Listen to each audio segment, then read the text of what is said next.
Hello, hello, welcome back. Happy Saturday. I'm Claire, this is Purple Poppy, and today we are working on Subbie requests. And the Subbie request I've got today is from Olga, and she's asked about ideas to work with scraps of paper, really, leftover scrapbook pieces, bits from your scrapbox. So we're going to look at that.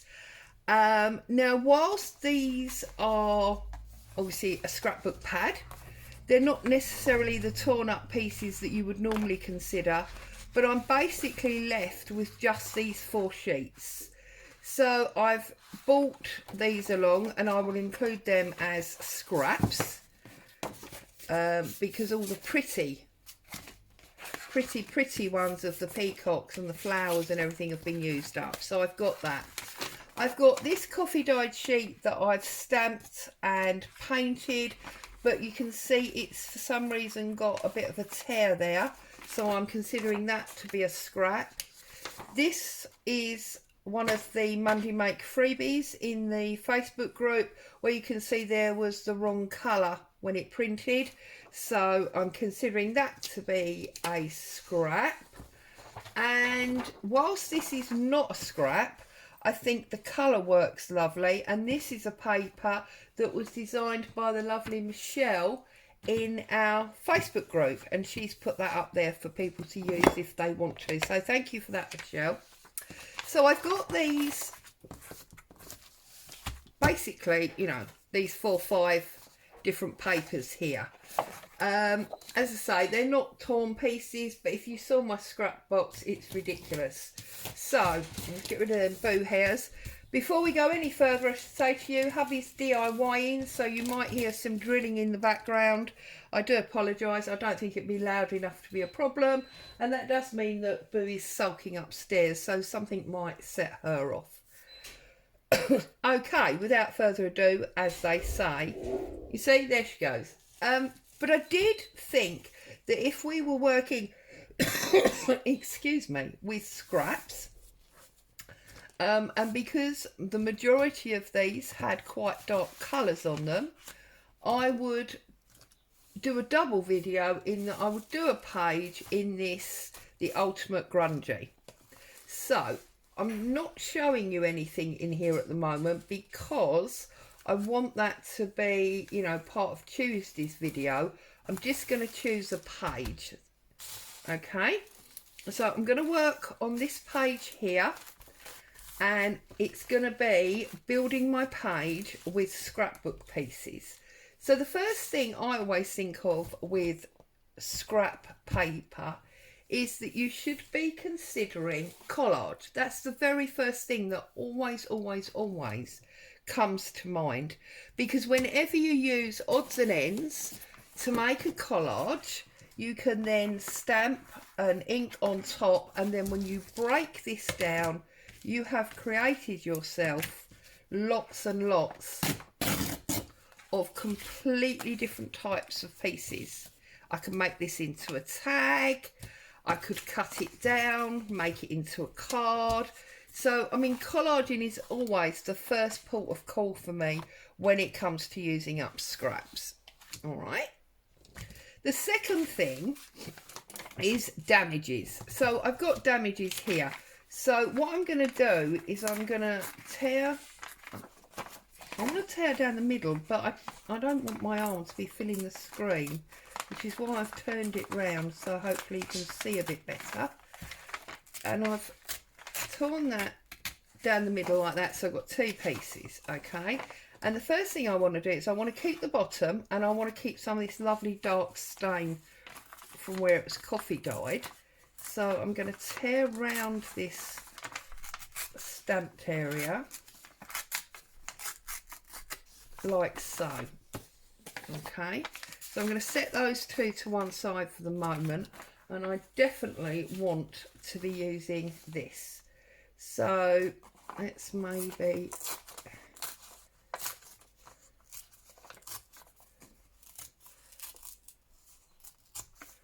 I'm going to bring that like so. Okay, And then I'm going to take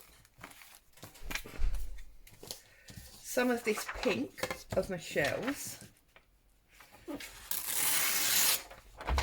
and I want about that much, I think. So obviously take off my white top. Oh, I didn't take all of it off, did I? That wasn't very good. There you go. We've got a nice shape at the top now, so perhaps that was deliberate. And I'm going to offer this under there, like so. So now I'm going to come across like that. Okay. And now what I want to do is I want to add some of this. Now I want this piece here that's got less of that yellow on it.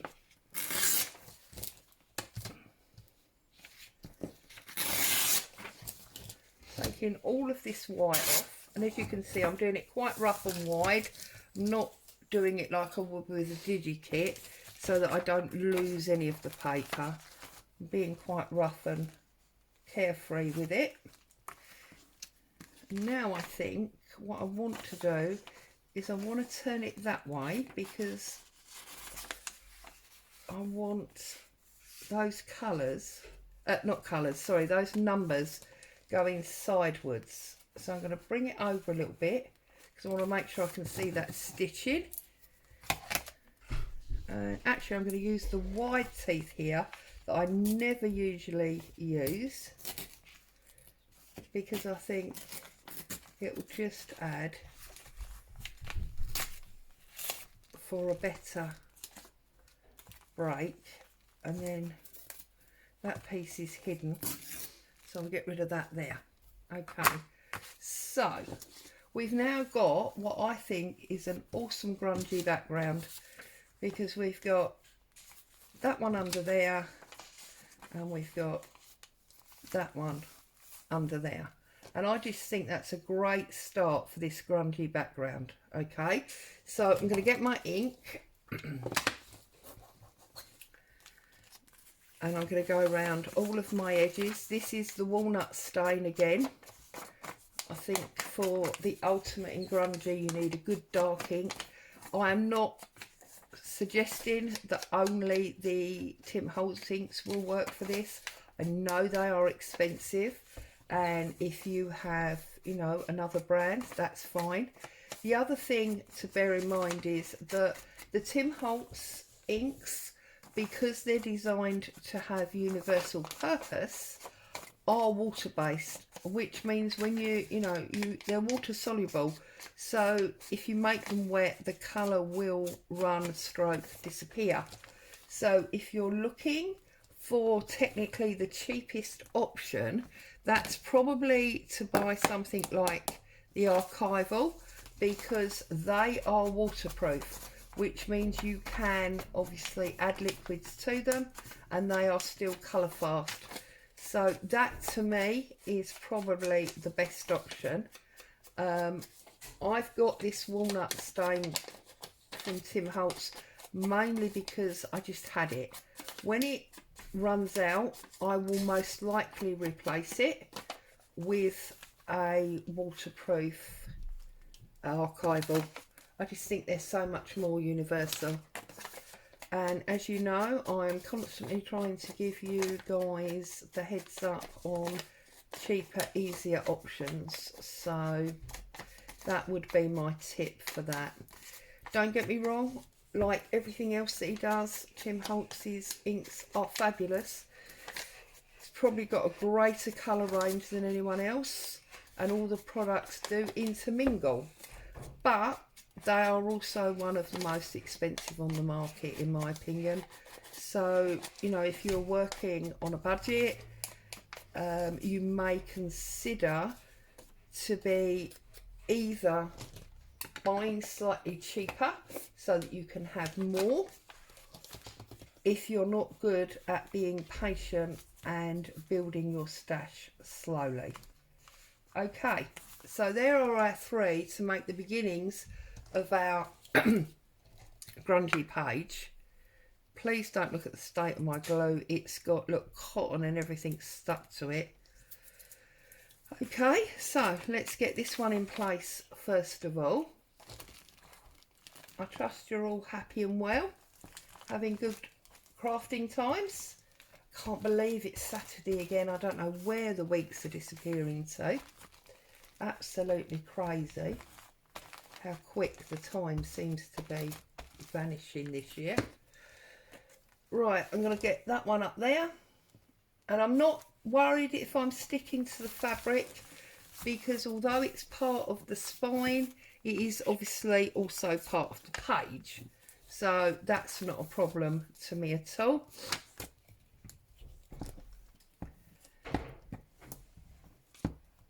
Oh, I didn't check the time when I came on. How long have I been here? About 5 minutes, I suppose. Maybe a little bit longer. And then we're going to push this one there.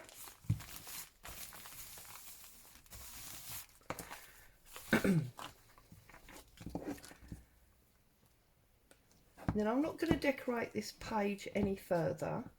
I'm going to leave it as it is, because I want to talk about some other potential ideas for your odd little scraps, as well as the bigger pieces, because obviously these were big pieces that I started with.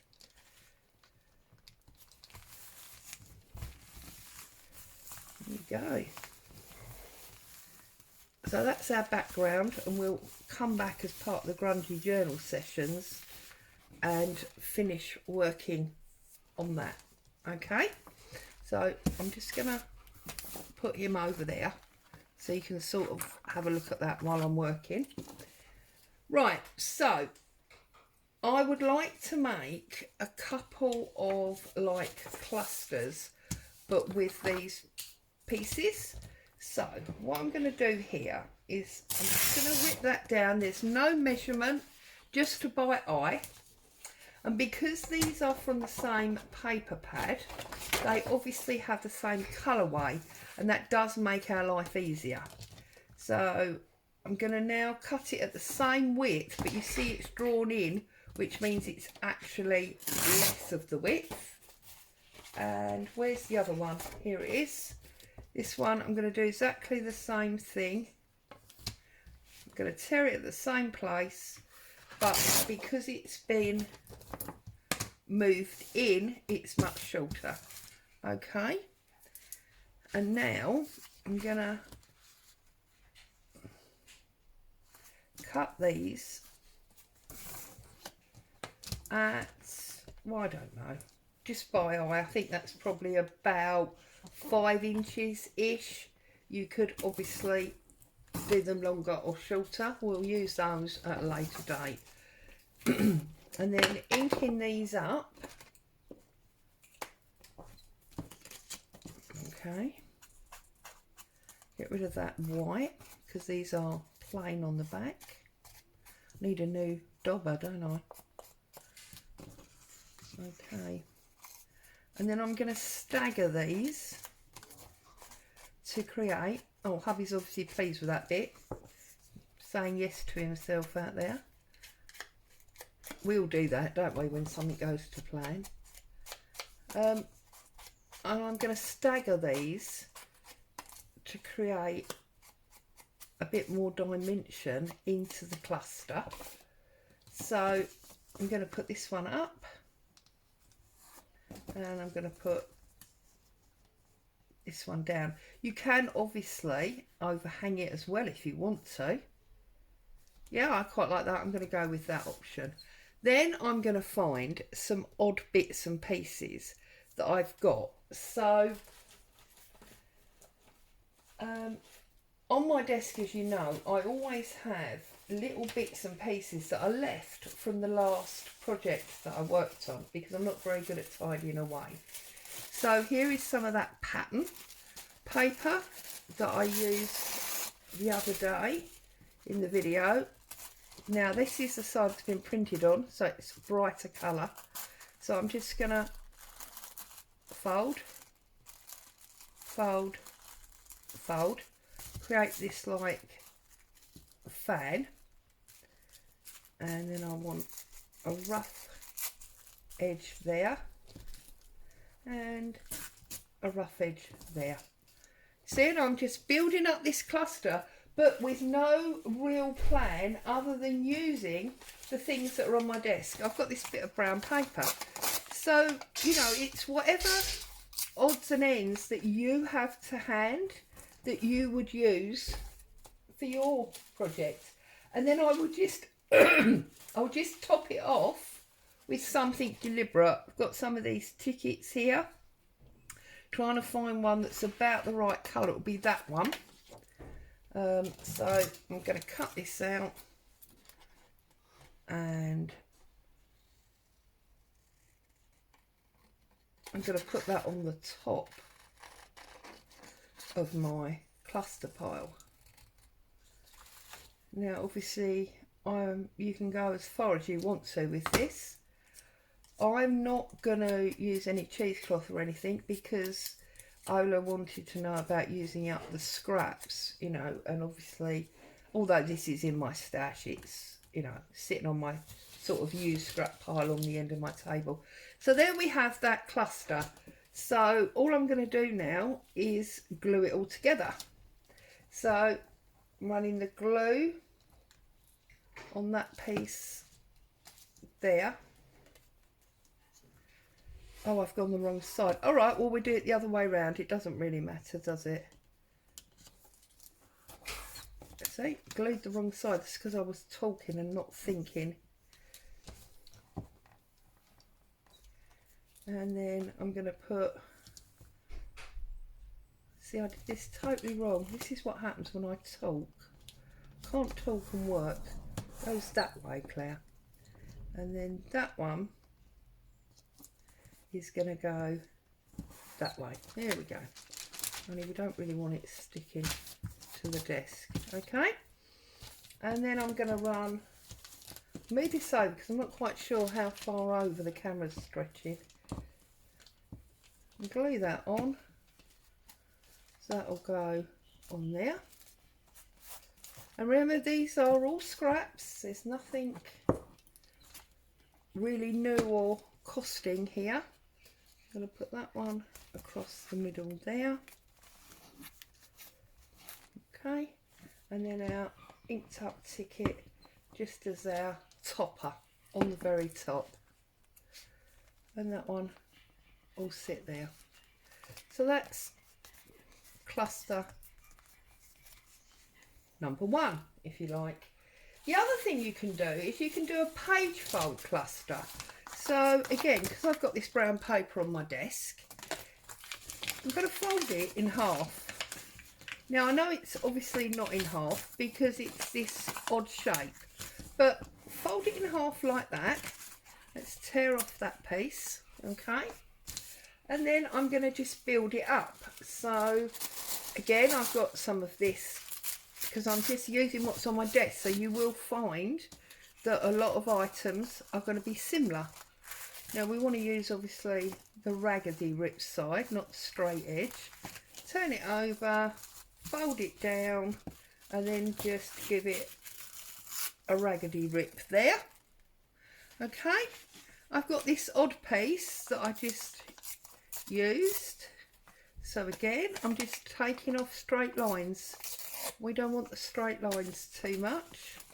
And I'm gonna hang it over there, turn it over. Whoops, turn it over and fold it. So we're getting, as you can see, something that would go over the page, and it's double-sided, okay? And just keep building it up as you want to, yeah? I mean, I've got this odd receipt here, so that's, you know, it's a bit of ephemera. So I can put that there, especially as I can see through that pattern, sewing pattern. So, let's start building it. So we'll put some glue on and we'll push that down like that. Put a little bit of glue on the top of the pattern.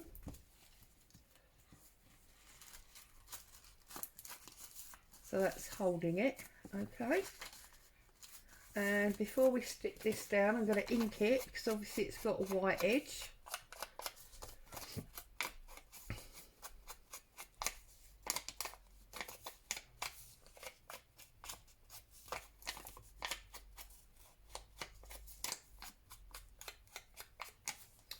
That can go like that, and then we can put that on there like that. I'm not going to glue that yet in case I find something a little bit bigger. Now this is a real scrap because look, this is my desk cover, but I stamped all over it when I've been testing my stamps.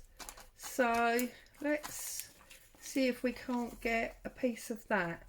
And if I put this on the angle now, we're going to get another very interesting shape happening, okay? Now that one I do like, so I'm just going to, yeah, I'm going to glue that like so, okay? And I'm going to glue that front. I'm going to position the front maybe down a bit, and then just flip it over and glue the other side. Very quick, very simple, and actually these can be very addictive because they're so quick and they're using up bits of scrap all the time. Okay, so you've now got a page cluster. Okay, can go on obviously either side, and just put a decorated paper clip. I haven't got one on my desk, a decorated one, but I can offer you a standard one. Just put a paper clip across there on the edge of the page, a little bit of lace or ribbon hanging off. It's a beautiful cluster on the side, all out of your scraps. Okay, now going back to our collage page, what we can do now is we can fold this into like a booklet. Now the only thing you need to make sure when you do these is that you're not folding on the edge of your pieces of paper, because that's when your collage can start to struggle. See, that one there is quite on the edge. So I've got that like that. Okay. Now that is going to be too long for a lot of journals, so very simply give yourself an interesting edge. Okay, trimming it down, that's better. Marry up the interesting edge on the bottom, and because the collage was done on lined paper, you've got an instant little notebook. Right, one more I think. So, what else can I offer you with regard to the pieces? Right, well, these are the pages that I started with. So, we've got a bit of this, a bit of this. Now, this yellow sort of works with that. So, let's tear this down. And I think one of the things that people don't think about enough when they're using scrapbook pages, you know, the designer scrapbook pages, is bringing out a single element.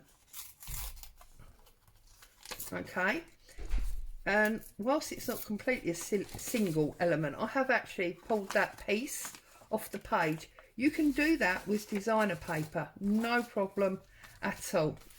Because I need to stick this down, I'm going to actually find another page in my grungy book, and I'm going to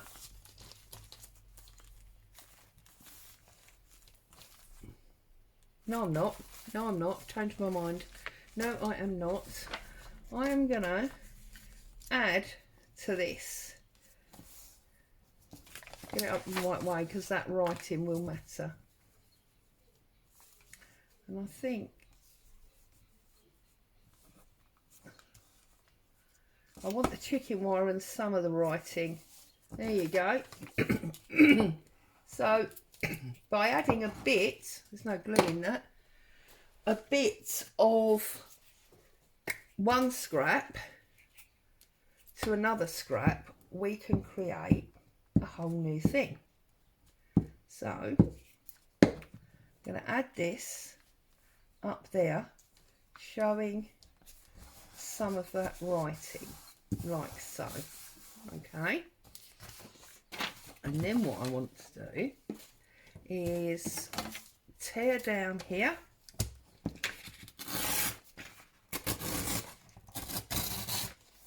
Like so. It's not straight. If that bothers you, then obviously cut it straight.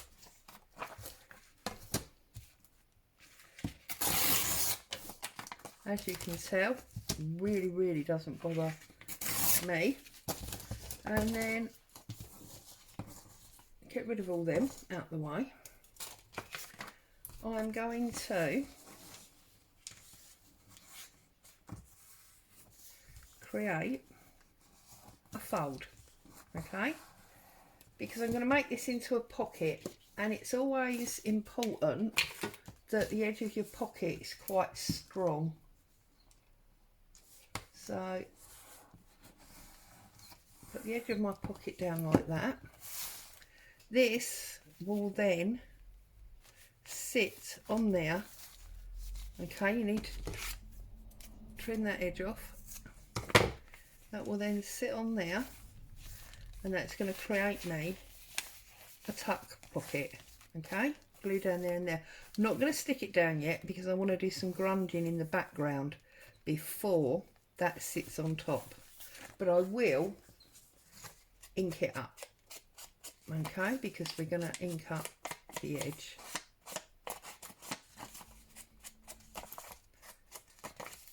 So I hope this has answered some questions for you, Olga, giving you some ideas.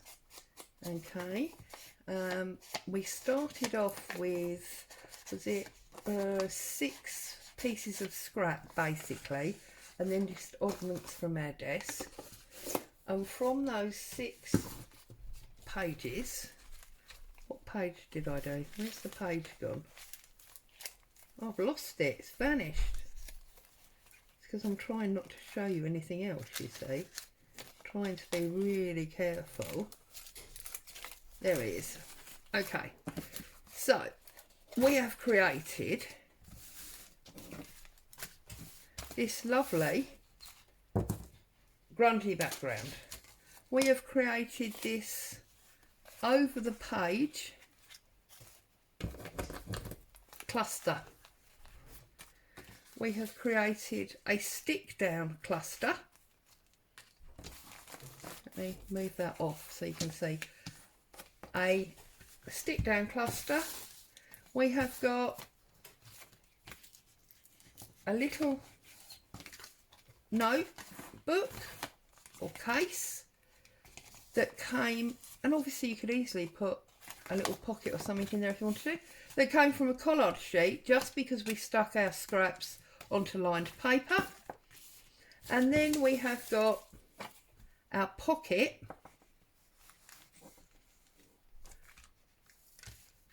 that we could use on a page. So there you are. I hope that's been inspirational. I hope you've had some fun. Happy Saturday to you all. I'll see you all soon. Bye for now.